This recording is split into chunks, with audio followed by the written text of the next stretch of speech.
नमस्कार सखी सोबती या माझ्या यूट्यूब चॅनलमध्ये तुमचं मनापासून स्वागत। तुम्ही जर या चॅनलवरती नवीन असाल तर चॅनलला सबस्क्राइब करा आणि कमेंटमध्ये श्री स्वामी समर्थ लिहायला विसरू नका। गणपतीचा आशीर्वाद हवा असेल तर नियमितपणे संकटनाशक स्तोत्राचे पठण करावे याविषयी आपण आजच्या या व्हिडिओमध्ये सविस्तर माहिती पाहणार आहोत। हे स्तोत्र गणपतीला अत्यंत प्रिय आहे। असे केल्याने सर्व दुःख संपतात आणि आपली बिघडलेली कामे होऊ लागतात।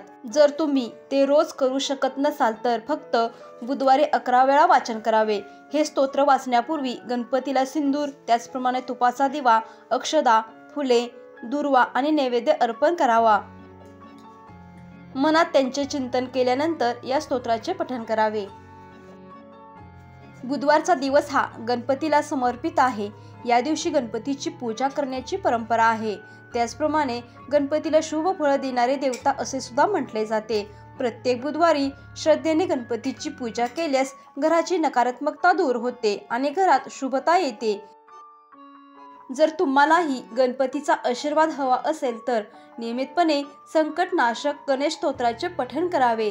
हे स्तोत्र गणपतीला अत्यंत प्रिय आहे। असे केल्याने सर्व दुःख संपतात आणि बिघडलेली कामे होऊ लागतात। जर तुम्ही ते रोज करू शकत नसाल तर फक्त बुधवारी 11 वेळा वाचन करावे। हे स्तोत्र वाचण्यापूर्वी गणपतीला सिंदूर, तुपाचा दिवा, त्याचप्रमाणे अक्षदा, फुले, दुर्वा आणि नैवेद्य अर्पण करावा।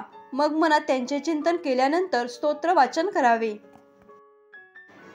संकटनाशक गणेश स्तोत्राचे पठण केल्यानंतर आपण गणपतीची आरती करावी आणि त्यांचे आशीर्वाद घ्यावेत।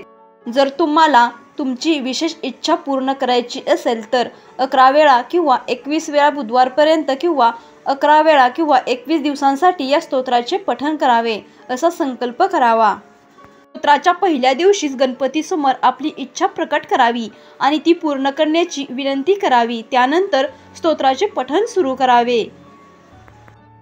लक्षात ठेवा की तुम्ही जे काही व्रत घेतले आहे ते नक्की पूर्ण करा, अन्यथा तुम्हाला उलट परिणामाला सामोरे जावे लागेल। जीवन जगत असताना अनेक अडचणी, संकटे येत असतात। तर ही संकटे, अडचणी दूर व्हावीत व आपल्या ज्या काही इच्छा, मनोकामना आहेत त्या पूर्ण व्हाव्या यासाठी आपल्याला बुधवारी या स्तोत्राचे पठण करायचे आहे। अशा प्रकारे संकटनाशक स्तोत्राचे तुम्ही आवर्जून पठण करावे। व्हिडिओ आवडला असेल तर व्हिडिओला लाईक करा, शेअर करा आणि चॅनलला सबस्क्राइब करा। धन्यवाद।